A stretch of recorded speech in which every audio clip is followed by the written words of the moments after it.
I heard the children before I ever saw them. Their excited voices drifted over the old stone wall at the far edge of Maple Ridge Cemetery, followed by the unmistakable sound of branches snapping under hurried feet. Visitors almost never wandered that far. Most people came to place flowers beside familiar names, lower their heads for a quiet moment, and leave before noticing the forgotten corners where weeds once threatened to reclaim the land. Yet that afternoon, 3 curious children climbed through a narrow gap hidden behind an overgrown hedge and suddenly fell silent. Moments later, one of them came running toward me with tears shining in her eyes, not from fear, but from wonder. "Mr. Carter," she whispered, struggling to catch her breath, "who are all those people?" She wasn't talking about the graves. She was talking about the hidden garden no one was supposed to find, not because it was secret, but because I had never believed anyone else would care enough to look. If you have ever wondered whether quiet goodness can outlive the people who practice it, I hope you'll stay with me for this story. I set my rake against the weathered oak tree and walked slowly toward the children. At 78, there was little I did quickly anymore, especially when a moment deserved patience. Beyond the old wall, dozens of carefully tended flower beds stretched beneath gentle afternoon sunlight. Roses climbed wooden trellises. Wildflowers surrounded smooth river stones. Small bronze plaques rested among the blossoms, each carrying a simple first name and a short sentence instead of dates or titles. Margaret. She baked bread for neighbors every winter. Luis. He never let a child walk home alone after school. Helen. She visited lonely patients every Thursday for 23 years. None of those names appeared anywhere inside the cemetery itself. None belonged to famous citizens, elected officials, or decorated heroes. They belonged to ordinary people whose kindness had quietly held this town together long after most had forgotten them. The oldest child looked back at me. "Why aren't they buried here?" she asked softly. Before I could answer, a teacher leading an after-school history walk hurried through the opening in the wall. She stopped beside the first flower bed, scanning the small plaques with growing confusion. "I've taught local history for 15 years, she murmured. "I've never heard of any of these people." I simply smiled and brushed loose soil from my gloves. "Most history books don't have enough room," I said. She looked at me carefully, as though hearing something hidden beneath the words. "Did you build all of this?" I lowered my eyes toward a patch of lavender that needed watering. "I only take care of what was already important." Her expression suggested she wanted another answer, but years of tending quiet places had taught me something the Army Corps of Engineers reinforced decades earlier. Not every truth becomes stronger when spoken too soon. The children wandered farther into the garden, stopping to read every plaque aloud, as if each stranger deserved to be introduced again. Their voices drifted through the flowers until one little boy suddenly called out from beneath an old maple tree, "There's another path back here." I felt my heartbeat quicken for the first time in years. That narrow path led to the oldest part of the garden, the one place I had hoped would remain undiscovered just a little longer.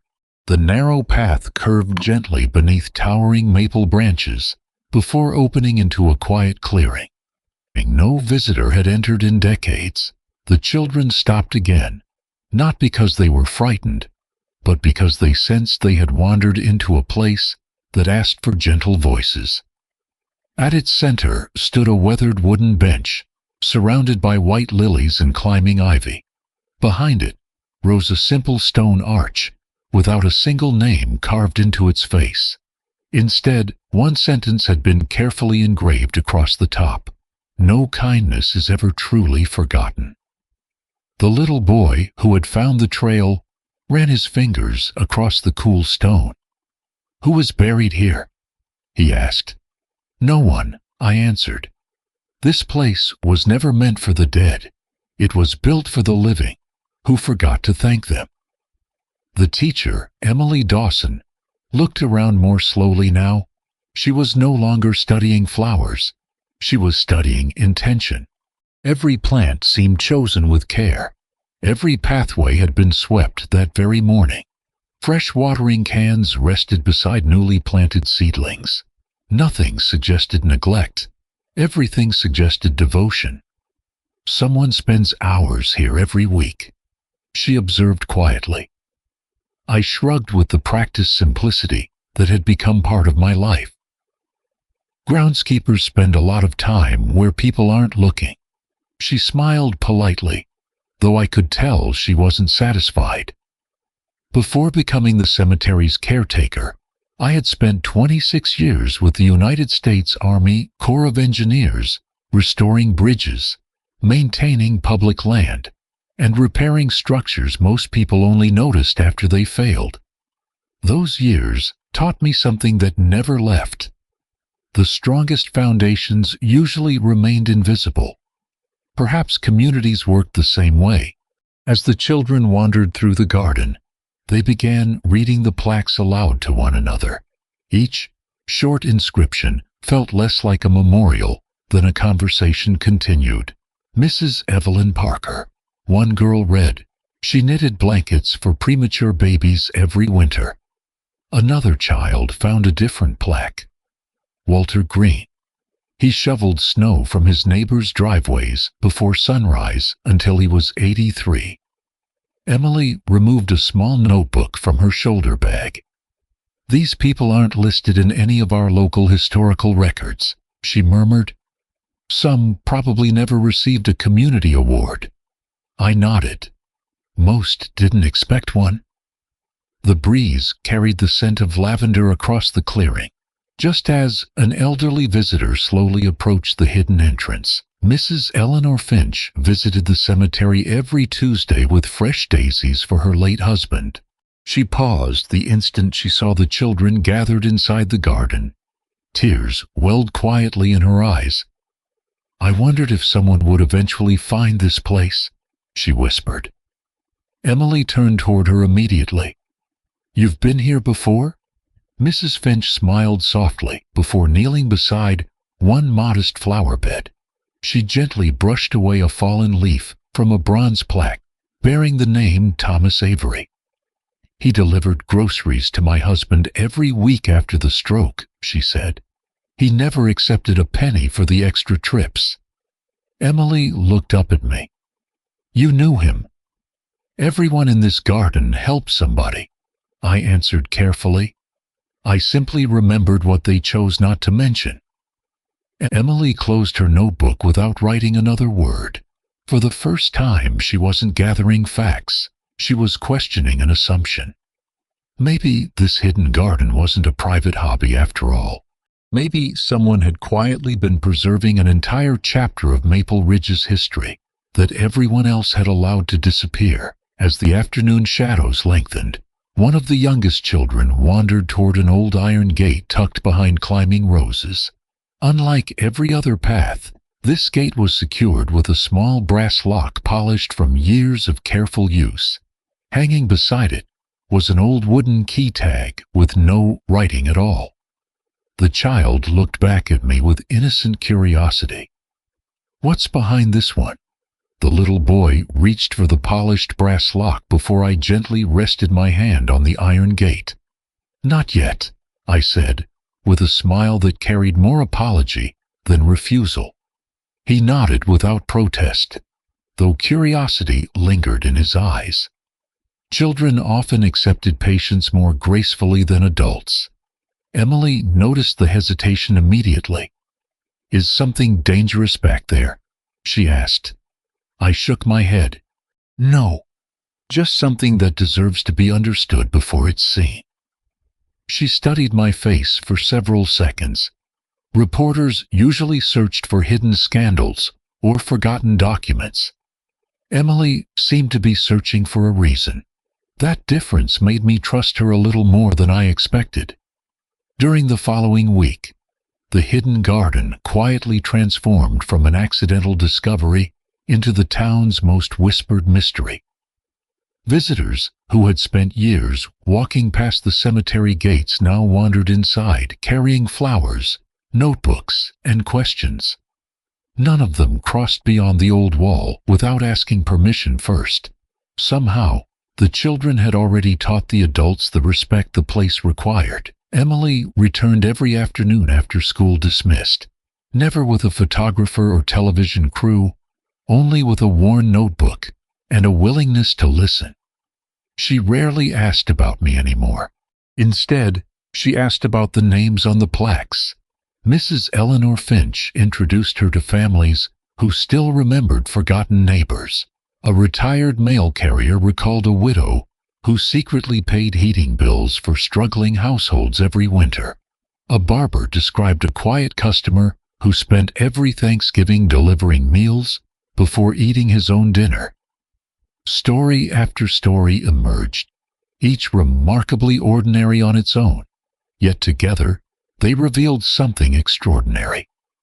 Maple Ridge had been built as much by unnoticed kindness as by famous achievements. One afternoon, Emily sat beside me while I trimmed the roses surrounding Thomas Avery's plaque. "I've checked county records," she admitted. "Most of these people never received awards. Some barely appear in newspaper archives." I kept working without looking up. History remembers what people write down. "Then who remembered these?" she asked softly. I placed the pruning shears on the grass before answering. People whose lives became easier because someone else quietly carried part of the weight. She wrote nothing. Silence often gathered more truth than questions. As days passed, volunteers unexpectedly began helping around the cemetery. Teenagers pulled weeds without being asked. Garden clubs donated seedlings. Veterans from the local American Legion rebuilt several weathered benches. No one requested recognition. They simply noticed the work needed doing. Watching them, I quietly wondered whether the garden had already begun accomplishing what I had hoped for all along. Then the letter arrived. The town manager stepped from his truck carrying an official envelope marked with the county seal. His expression was polite but uncomfortable. "Mr. Carter," he began, "next month's budget review includes this property." I opened the envelope slowly. The words were simple enough: rising maintenance costs, public land reassessment, non-essential landscaping subject to removal.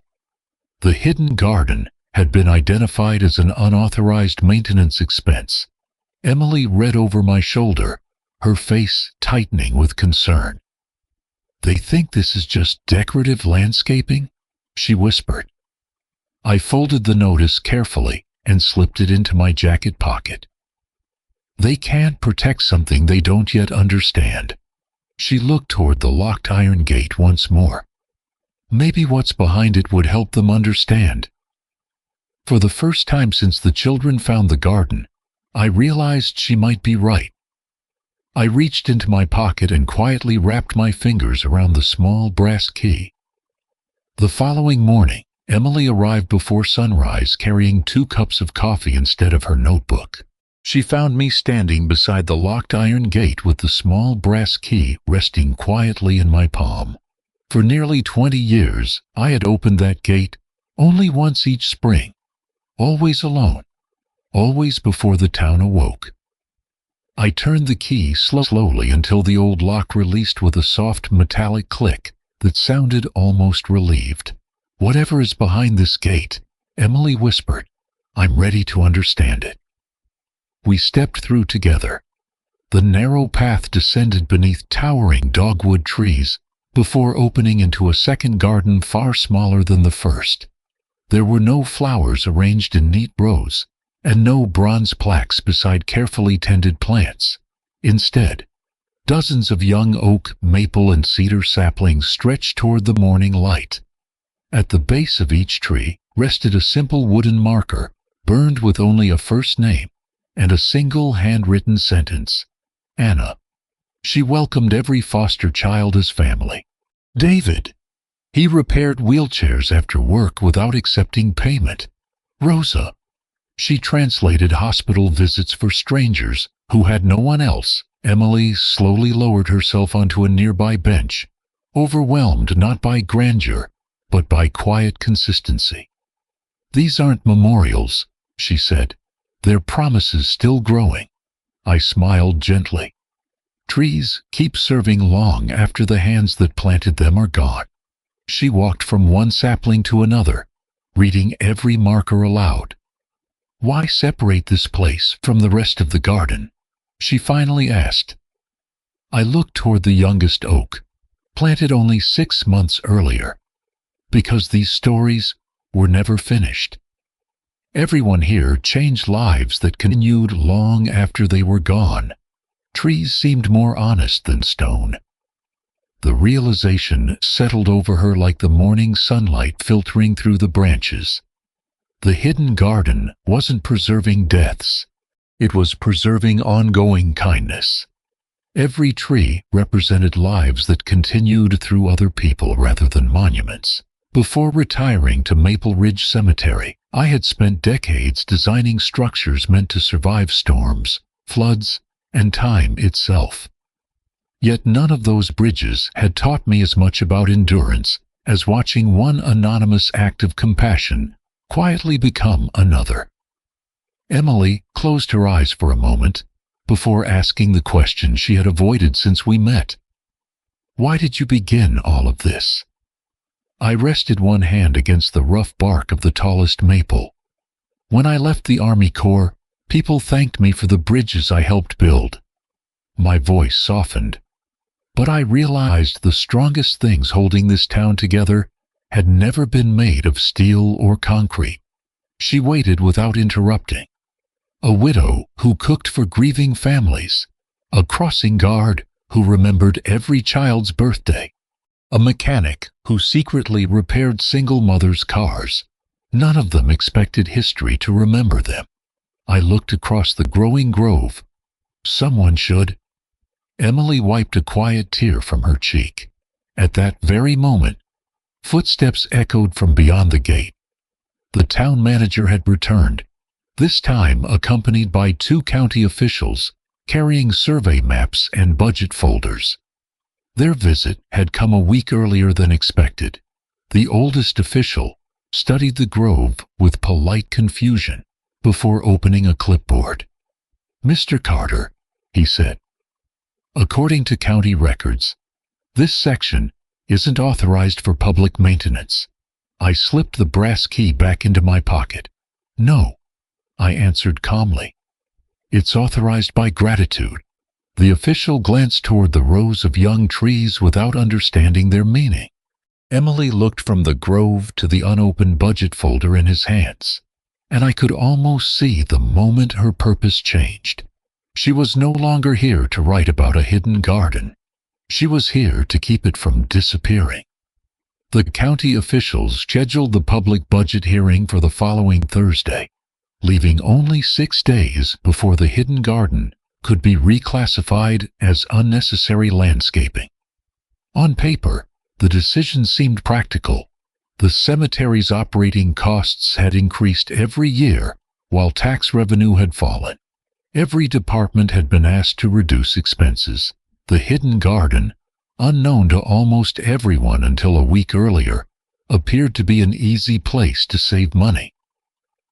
I could not honestly blame the officials for seeing only numbers. They had never been shown the people hidden behind them. Emily spent every evening gathering stories instead of signatures. "If we simply ask everyone to protest," she told me, "they'll think we're defending flowers. We have to help them see what this place actually preserves." One by one, families began opening old photo albums, handwritten journals, and fading church newsletters. None of the discoveries were dramatic. There were no forgotten medals, secret fortunes, or sensational revelations. Instead, there were ordinary records of extraordinary consistency. A grocery receipt with a handwritten note thanking Thomas Avery for delivering food through a blizzard. A decades-old Christmas card from a widow who wrote that Helen Brooks had visited every Friday after her husband died. A school principal's retirement speech mentioning Luis Hernandez, who had safely walked hundreds of children across busy streets without missing a single morning in 31 years. Every document confirmed the same quiet pattern. The people remembered inside the garden had never sought recognition. They had simply become dependable enough that entire neighborhoods quietly leaned on them for years. Meanwhile, volunteers continued arriving before sunrise. High school students replaced broken fences. Local gardeners divided perennial plants from their own yards. Veterans repaired cracked stone pathways with the steady patience of people who understood maintenance was another form of service. Watching them, I realized something unexpected. The garden was no longer surviving because of me. It had already begun teaching others how to care for it. Then another setback arrived. The county attorney informed Emily that personal memories alone could not justify continued public funding. "These stories are meaningful," he explained respectfully, "but government decisions require measurable public value." Emily left the meeting discouraged for the first time since discovering the garden. That afternoon, she found me quietly sanding one of the old wooden benches beneath the maple trees. "Maybe they're right," she admitted. "How do you measure kindness?" I brushed the sawdust from my sleeves before answering. "You don't measure kindness." She looked at me, confused. "You measure what disappears when it's gone." Neither of us spoke for several moments. Then I remembered something I had nearly forgotten. Deep inside the maintenance shed stood a row of weathered filing cabinets I had inherited from the previous groundskeeper 20 years earlier. Most contained routine cemetery records, tree inspections, and equipment receipts. One cabinet, however, held something different. Every spring, after planting a new tree, I wrote a simple entry describing why that person had been remembered and who had shared the story. Not because I expected recognition, but because memories deserved careful stewardship. Emily's eyes widened as we opened drawer after drawer, filled with dated notebooks, stretching back nearly 2 decades. Each page listed names, witnesses, newspaper clippings, church bulletins, volunteer rosters, and handwritten letters from families whose lives had been quietly changed. "This isn't a scrapbook," she whispered. "It's a community archive." I nodded slowly. "I suppose it always was." She carefully closed the final notebook, then looked toward the courthouse visible beyond the cemetery trees. "Now we can show them this garden isn't preserving flowers." She rested one hand gently on the oldest ledger. "It's preserving history." The courthouse meeting room filled long before the hearing officially began. Retired teachers sat beside construction workers. Veterans in neatly pressed jackets quietly greeted teenagers wearing volunteer club shirts. Families who had never met one another discovered they all recognized the same names from the hidden garden. It struck me that the people gathered there were not connected by politics, neighborhoods, or professions. They were connected by gratitude. I chose a seat near the back wall. After spending most of my life building things behind the scenes, I felt more comfortable remaining there. Emily, however, stood confidently near the front with several carefully organized archive boxes stacked beside her chair. She had not prepared a speech designed to persuade. She had prepared evidence designed to remind. When the cemetery budget appeared on the agenda, the county administrator summarized the proposal with practiced efficiency. Maintenance expenses continue to exceed projections. The recommendation is to discontinue funding for the unauthorized memorial garden and restore the property to standard cemetery use. No one interrupted. Emily quietly stood. "Before any vote is taken," she began, "I'd like to show you what you're actually being asked to remove." She placed the oldest ledger on the presentation table, Instead of dramatic photographs or emotional music, she opened simple, handwritten pages. One by one, she read brief entries. A volunteer firefighter who repaired elderly neighbors' porches every Saturday.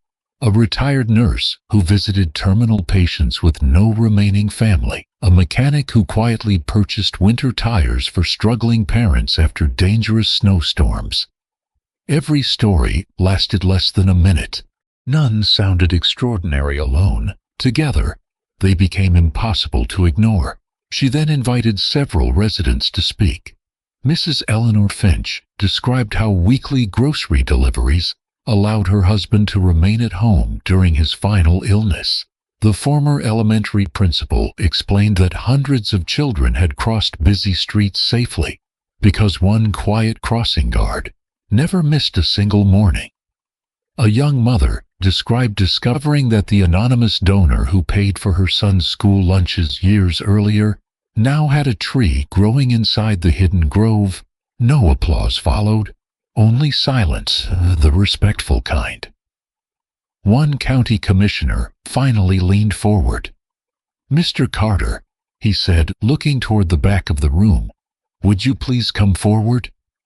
I had hoped that question would never arrive. Slowly I stood. The room became still enough that I could hear my own footsteps across the wooden floor. "I appreciate everything you've created," the commissioner said. I gently shook my head. "I didn't create it." He looked puzzled. "I only wrote down what everyone else almost forgot." The commissioner glanced toward the archive boxes. "How long have you been documenting these stories?" "Almost 20 years."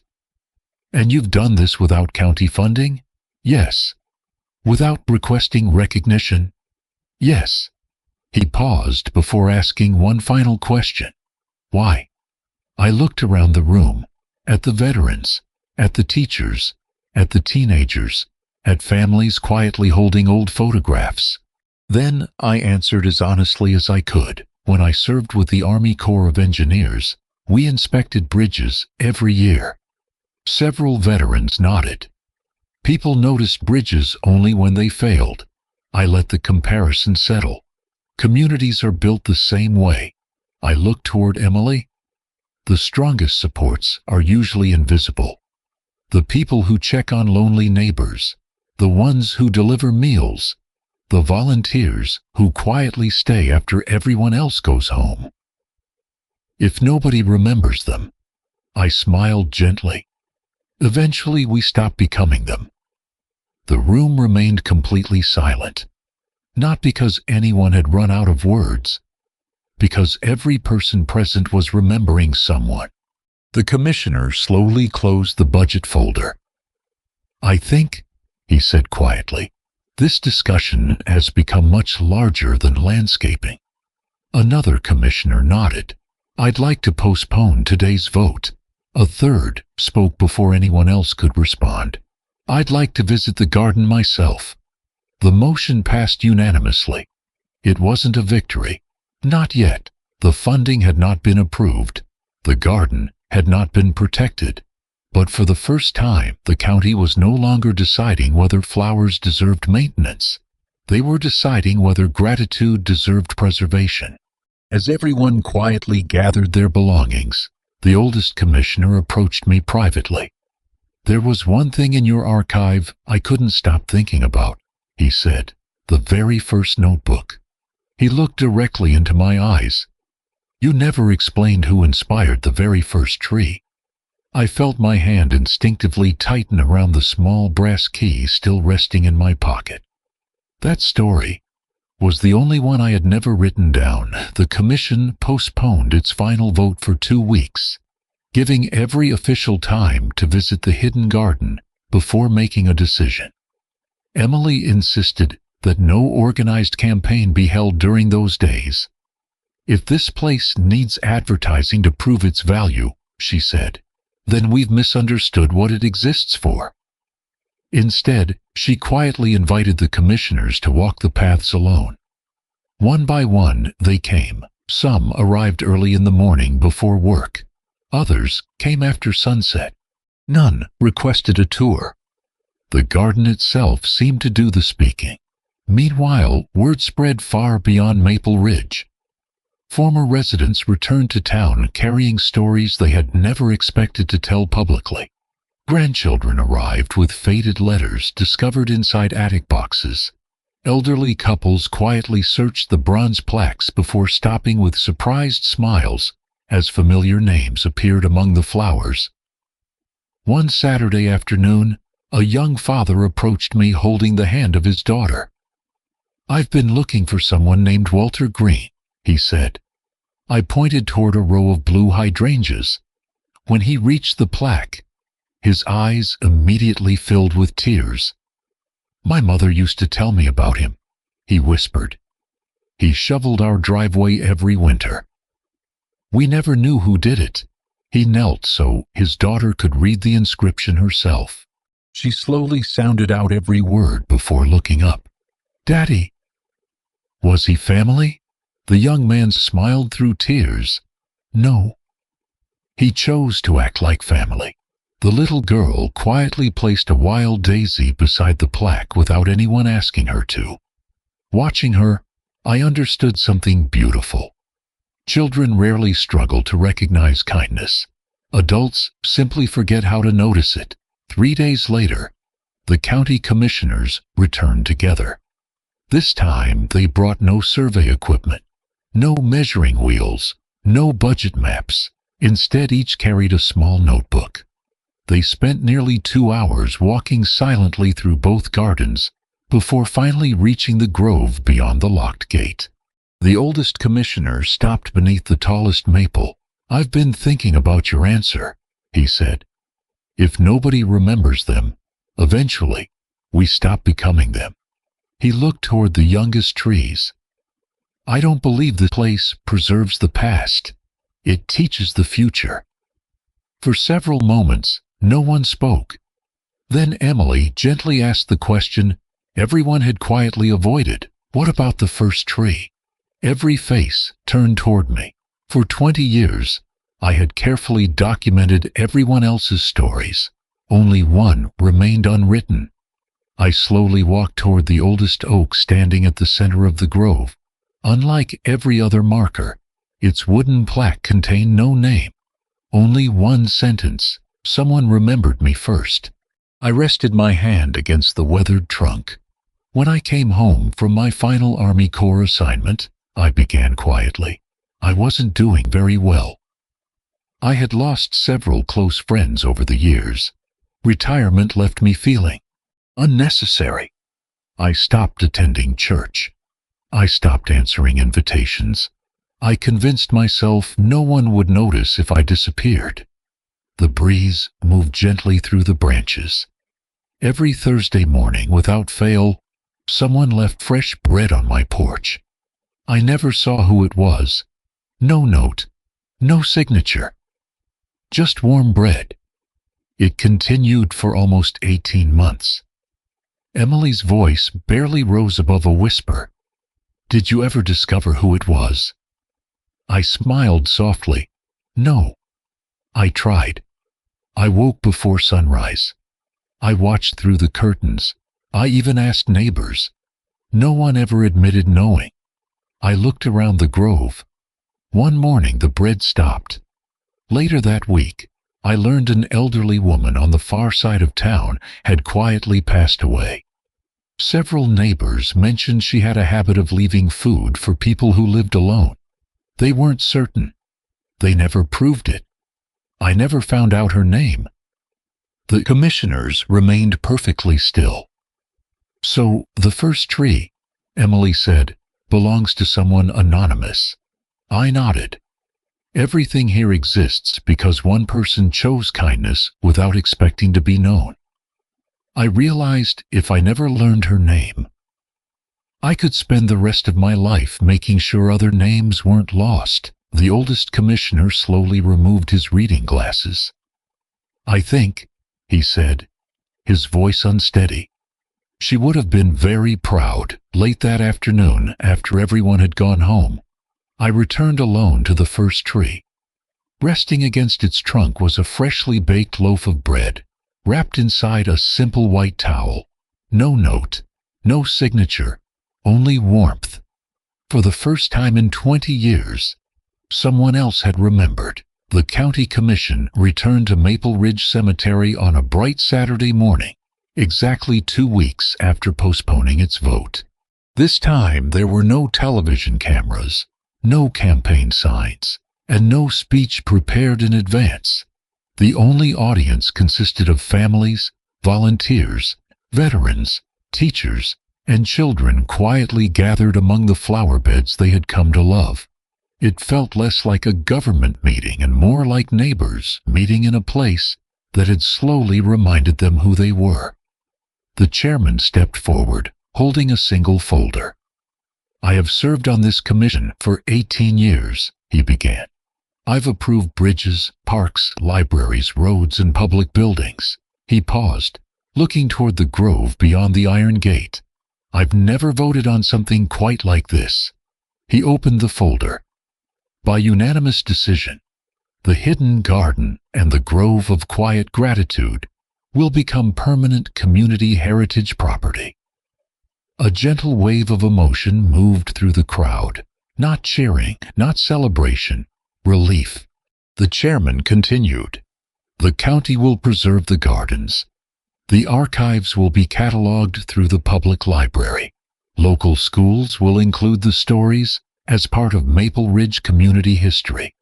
And every spring," he smiled toward the children, "students will help plant one new tree honoring an ordinary citizen whose quiet service strengthened this town." For a long moment, no one moved. Then the children began applauding first. The adults quietly joined them. Emily walked over and handed me a small wooden box. "I think this belongs to you." Inside rested the original brass key to the iron gate. The county had ordered a duplicate for public caretakers. The old key would no longer serve as a lock. It would remain only as a reminder. I closed the lid gently. "I think it's time someone else carried it." Emily looked surprised. "So soon?" I smiled. "The garden stopped belonging to me the moment other people started caring for it. Several months passed. Autumn painted the trees gold before giving way to winter. On the first Thursday of every month, volunteers gathered to clean pathways, repair benches, and plant fresh flowers. High school students interviewed older residents. Children searched neighborhoods for quiet stories worth remembering. The archive continued growing. Not because extraordinary people suddenly appeared, because ordinary kindness had finally found someone willing to notice it. One spring morning, I walked slowly through the grove beside Emily and a group of elementary school students. A young boy carried this year's wooden marker. He carefully knelt beside a newly planted oak. "What should I write?" he asked. Emily looked toward me. I gently shook my head. "You already know." The boy smiled before carefully burning a single sentence into the wood. She always made room for one more. No title, no occupation, no list of achievements, only the habit that had quietly changed lives as we finished planting. The little girl who had first discovered the hidden garden nearly a year earlier tugged gently on my sleeve. "Mr. Carter?" "Yes." "When you're gone, who will remember you?" I looked around the grove. Teenagers were watering young trees. Veterans repaired a fence together. Children read plaques aloud to one another. Parents quietly told stories they had never shared before. Emily organized another archive box beneath the shade of the oldest oak. I smiled. "I don't need a tree."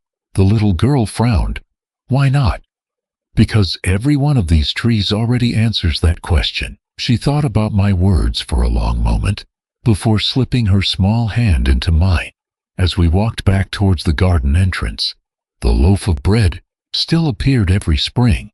No one ever discovered who left it. Eventually, we stopped trying. Some mysteries exist not to be solved, but to remind us that goodness rarely asks for credit. If this story brought someone to your mind, Perhaps the greatest way to honor it is beautifully simple. Tell that person. Thank them while they can still hear it. And if they are already gone, live one quiet kindness in their name. That is how ordinary people become unforgettable. May your days be filled with gentle purpose, faithful friendships, and the quiet courage to notice goodness wherever it grows. Thank you for spending this time with me. Until our paths cross again, may peace walk beside you always.